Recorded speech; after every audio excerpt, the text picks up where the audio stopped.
എല്ലാവർക്കും നമസ്കാരം. ഇന്ന് ഞാനിവിടെ നിങ്ങൾക്ക് മുന്നിൽ അവതരിപ്പിക്കാൻ പോകുന്നത് ഒരു ചെറുകഥയാണ്. നിങ്ങളെല്ലാവരും വായിച്ചിരിക്കാൻ സാധ്യതയുള്ള ഒരു കഥ തന്നെ ആവണം. അത്ര പഴയതൊന്നുമല്ല, പുതുമയുള്ള ഒരു കഥ തന്നെയാണ്. ഉത്തരാധുനിക കഥയിൽ ഏറെ പ്രാധാന്യമുള്ള പി. സുരേന്ദ്രൻ്റെ ഒരു അമ്മാമ എന്ന് പറയുന്ന ഒരു കഥയാണ് നിങ്ങൾക്ക് മുന്നിൽ പറയാൻ ഉദ്ദേശിക്കുന്നത്. അതിനു മുമ്പ് ഞാനൊരു കാര്യം ചോദിക്കട്ടെ. നിങ്ങളുടെയൊക്കെ വീടുകളിൽ മുത്തശ്ശനും മുത്തശ്ശിയും ഒക്കെ ഉണ്ടാവുമല്ലോ.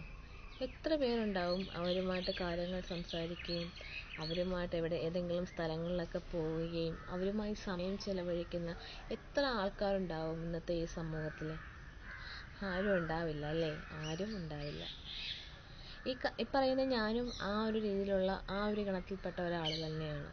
അതിന് കാരണം എന്ന് പറയുന്നത് നമ്മുടെ ഈ ജീവിതശൈലി തന്നെയാണ്. ധൃതി പിടിച്ചുള്ള പോക്കും ധൃതി പിടിച്ചുള്ള വരവും, ഒന്നും ചെയ്യാനുള്ള ഒരു സമയം നമുക്കിന്ന് തികയുന്നില്ല. ആ ഒരു കാരണം കൊണ്ടൊക്കെയാണ് നമ്മൾ അവരുമായി കൂടുതൽ അടുക്കാത്തതും അവരുമായി സൗഹൃദത്തിൽ ഇടപെടാത്തതും. പക്ഷേ അവരിതൊക്കെ ആഗ്രഹിക്കുന്നുണ്ട്. അവരുമായിട്ട് സംസാരിക്കാനും അവരുടെ കൂടെ ഒരു നേരം ഒന്ന് അവരുടെ ദുഃഖങ്ങളിലൊക്കെ പങ്കുചേരാനും നമ്മളോടൊപ്പം അവർക്ക് എവിടെയെങ്കിലുമൊക്കെ പോകുവാനും ഒക്കെ അവർ ആഗ്രഹിക്കുന്നുണ്ട്.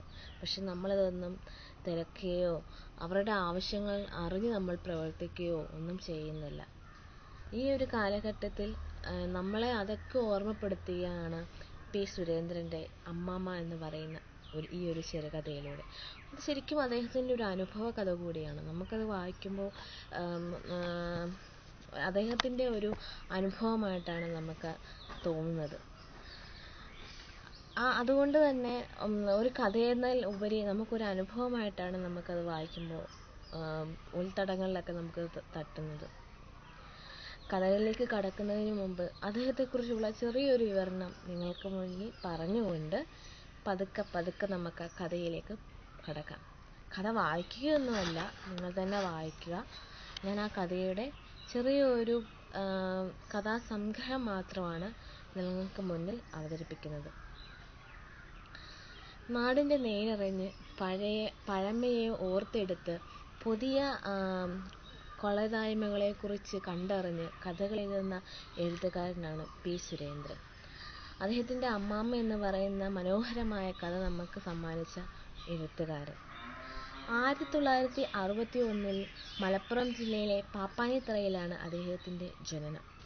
അധ്യാപകൻ, എഴുത്തുകാരൻ എന്നീ നിലകളിൽ പ്രവർത്തിക്കുന്ന അദ്ദേഹം പാലക്കാട് ജില്ലയിലെ കുമരനെല്ലൂർ ഹയർ സെക്കൻഡറി സ്കൂളിലെ അധ്യാപകനാണ്.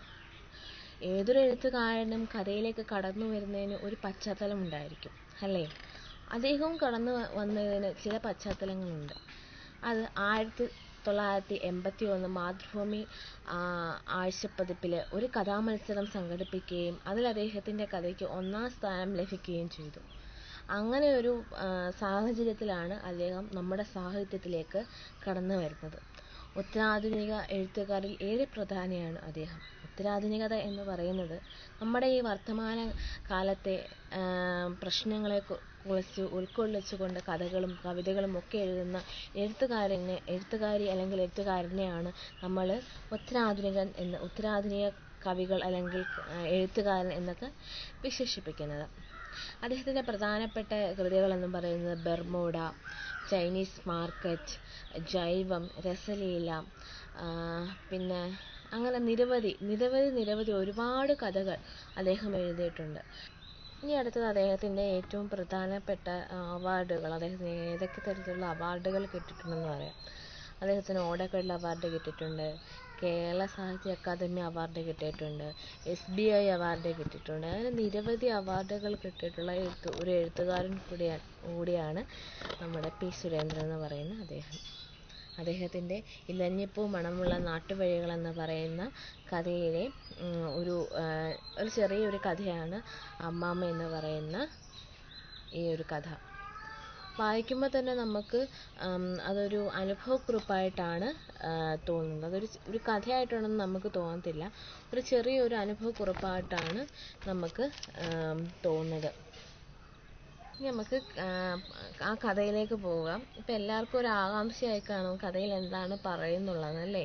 അപ്പം നമുക്ക് ആ ഒരു കഥയിലേക്ക് പോകാം. അപ്പം ഒരു കഥാകൃത്തിൻ്റെ ഓർമ്മക്കുറിപ്പായിട്ടാണ് ഈ ഒരു കഥ അവതരിപ്പിക്കുന്നത്. നമുക്ക് വായിക്കുമ്പോൾ പോലും ഇതൊരു കഥയാണോ അല്ല ഒരു അനുഭവക്കുറിപ്പായിട്ടൊക്കെയാണോ നമുക്കത് വായിക്കുമ്പോൾ തോന്നുന്നത്. വാർദ്ധക്യത്തിലും കുടുംബഭാരം ചുമക്കേണ്ടി വരുന്ന ഒരു സ്ത്രീയായിട്ടാണ് നമ്മുടെ അമ്മാമ്മ ഇവിടെ അവതരിപ്പിക്കുന്നത്. ആണും പെണ്ണുമായ ആ അമ്മാമ്മയ്ക്ക് ഒരു മകൾ മാത്രമാണ് ഉണ്ടായിരുന്നത്, ആണും പെണ്ണുമായിട്ട്. വലുതായപ്പോൾ വിവാഹം കഴിപ്പിച്ചു. അങ്ങനെ അമ്മാമ്മയുടെ കടമയെല്ലാം നല്ല രീതിയിൽ തന്നെ നിറവേറ്റി അങ്ങനെ ജീവിക്കുമ്പോഴാണ് അമ്മാമ്മയുടെ മകളുടെ ജീവിതത്തിൽ വളരെയധികം ദുഃഖമാണ് അവർ അനുഭവിക്കേണ്ടി വരുന്നത്. എന്ന് വെച്ചാൽ 3 കുഞ്ഞുങ്ങൾക്ക് അവൾ ജന്മം നൽകി. പക്ഷേ ആ കല്യാണം കഴിച്ച ആൾ അവളോട് കാണിക്കുന്ന ആ ഒരു പെരുമാറ്റ രീതിയും ക്രൂരമായി പെരുമാറുകയും ഒരു സ്നേഹം പോലും അവൾക്ക് നൽകാതെയൊക്കെ വന്നപ്പോൾ അമ്മമ്മയ്ക്ക് വളരെയധികം സങ്കടമുണ്ടാവുകയും അവളുടെ മകളുടെ ജീവിതം നല്ല രീതിയിലാവാൻ വേണ്ടി അമ്മാമ്മ തന്നെ പുറത്തേക്കിറങ്ങി അവർക്ക് വേണ്ട കാര്യങ്ങൾ ചെയ്തു കൊടുക്കുന്ന ഒരവസ്ഥയാണ് നമുക്ക് ആ ഒരു കഥയിൽ, ആ ഒരു അനുഭവത്തിൽ അല്ലെങ്കിൽ ആ ഒരു കഥയിലൂടെ നമുക്ക് കാണാൻ സാധിക്കുന്നത്. കലഹം നിറഞ്ഞ ജീവിതമാണെങ്കിലും അമ്മാമ്മ എന്ന് പറയുന്ന ആ ഒരു കഥാപാത്രം അവരെ കൊണ്ട് കഴിയുന്ന രീതിയിൽ സ്വന്തം മകളെ ജോലിക്കൊന്നും പോകാൻ അനുവദിക്കാതെ അവരെ കൊണ്ട് കഴിയുന്ന രീതിയിൽ അവർക്ക് വേണ്ട സഹായങ്ങൾ ചെയ്തു കൊടുത്തുമാണ് അമ്മാമ്മ എന്ന് പറയുന്ന ആ ഒരു സ്ത്രീ ജീവിച്ചിരുന്നത്. അങ്ങനെ കുറേ കാലത്തിന് ശേഷം മകൾ മരിച്ചു പോവുകയാണ്. അതൊരു ദുർമരണമായിട്ടോ അല്ലെങ്കിൽ ഒരു സാധാ മരണമായിട്ടോ ഒന്നുമല്ല ആ കഥയിൽ പറയുന്നത്. കല്യാണം കഴിച്ച അവളുടെ ഭർത്താവാണെങ്കിലോ ആ 3 കുഞ്ഞുങ്ങളെയും ഉപേക്ഷിച്ച് നാട് വിടുകയും ചെയ്തു. അപ്പോഴും അമ്മാമ്മ ആ 3 ആൺകുട്ടികളാണ് അവൾക്ക്. അമ്മാമ്മയുടെ മകൾക്ക് 3 ആൺകുട്ടികളാണ്. ആ 3 ആൺകുട്ടികളുടെ ചുമതല ആരെ ഏറ്റെടുക്കുന്നു? ഈ അമ്മാമ്മ ഏറ്റെടുക്കുന്നു. നമുക്ക് വളരെയധികം സങ്കടം തോന്നും.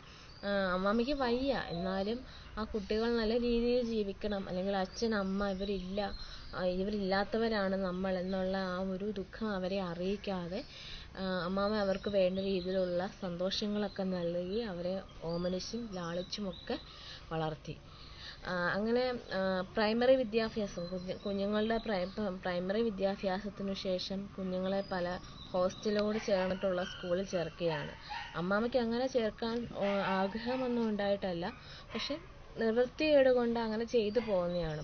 അവർക്ക് വേണ്ട കാര്യങ്ങളൊന്നും ചെയ്തു കൊടുക്കാൻ അമ്മാമ്മയ്ക്ക് കഴിയുന്നില്ല. പ്രായവും വാർദ്ധക്യവും ഒക്കെ അല്ലേ, അപ്പം അതിൻ്റേതായിട്ടുള്ള അസുഖവും തളർച്ചയും ഒക്കെ ഉണ്ടാകും. അപ്പം ആ ഒരു ഇത് അവരെ അറിയിക്കാതെ അവർ നല്ല രീതിയിൽ കഴിയട്ടെ എന്ന് ആശിച്ചുകൊണ്ടാണ് 3 ആൺകുട്ടികളെയും അവർ ഹോസ്റ്റലോട് ചേർന്നുള്ള ആ ഒരു സ്കൂളിലേക്ക് ചേർക്കുന്നത്. അങ്ങനെ 3ാമത്തെ കുട്ടിയെ ചേർക്കാൻ പോകുന്ന ആ ഒരു ഭാഗത്തോടെയാണ് നമ്മുടെ ഈ കഥ തുടങ്ങുന്നത് പോലും. അങ്ങനെ അമ്മാമ്മ അവർക്ക് വേണ്ട കാര്യങ്ങളൊക്കെ ചെയ്തു കൊടുത്ത് അവരെ ആത്മാർത്ഥമായി സ്നേഹിച്ച് ഒക്കെ ആ ഒരു മാതൃത്വ സ്നേഹം നമുക്ക് ആ ഒരു കഥ അല്ലെങ്കിൽ അനുഭവക്കുറിപ്പ് വായിക്കുമ്പോൾ നമുക്ക് മനസ്സിലാകാൻ കഴിയും. നമുക്ക് ആ ഒരു അനുഭവം നമ്മുടെ മനസ്സിലേക്ക് ആഴ്ന്നിറങ്ങുന്നത് പോലെ തോന്നും. അതേപോലെ മറ്റൊരു ഇതെന്ന് വെച്ചാൽ ആ ഒരു കഥയിൽ അമ്മാമ്മയുടെ ആ ഒരു രൂപത്തെക്കുറിച്ചൊക്കെ പറയുന്നുണ്ട്. നിറം മങ്ങിയ സാരി, അതുപോലെ ചുട്ടി കവിളൊക്കെ ഒട്ടിയ രൂപം, അതുപോലെ കണ്ണുകളൊക്കെ ഉള്ളിലേക്ക് വലിഞ്ഞിട്ട് പാദങ്ങളിലൊന്നും പാദരക്ഷകളൊന്നും ഇല്ലാത്ത വിണ്ടു കീറിയ കാൽപ്പാദം. അപ്പം അവരുടെ ജീവിതത്തിൽ സുഖ സൗകര്യങ്ങളൊന്നും തേടുന്നില്ല. അവർ ആ കുട്ടികൾക്ക് വേണ്ടി തൻ്റെ ജീവിതം മാറ്റിവെക്കുകയാണ് ചെയ്യുന്നത്. അപ്പം അമ്മമ്മയ്ക്ക് വളരെയേറെ ദുഃഖം തോന്നുന്നുണ്ട്.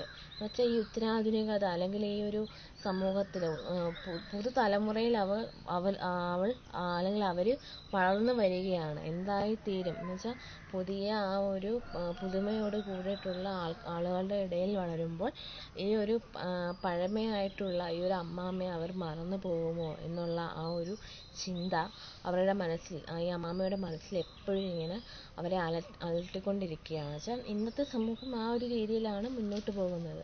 മുതിർന്നവരെ ബഹുമാനിക്കുകയോ അല്ലെങ്കിൽ അവർക്ക് വേണ്ട ഇത് കാണിച്ചു കൊടുക്കുകയോ അല്ലെങ്കിൽ അവരെ സ്നേഹിക്കുകയോ ഒന്നും ചെയ്യാതെ അവരവരുടെ കാര്യം മാത്രം നോക്കി മുന്നോട്ട് നീങ്ങുന്ന ഒരു യുവതലമുറയാണ് നമ്മുടെ മുന്നിലുള്ളത്. ആ മുന്നിലുള്ള തലമുറയെ കണ്ടുകൊണ്ടാണ് ഈ അമ്മാമ്മയുടെ 3 പേരക്കുട്ടികളും വളരുന്നത്. അപ്പോൾ അതുകൊണ്ട് തന്നെ അവരോട്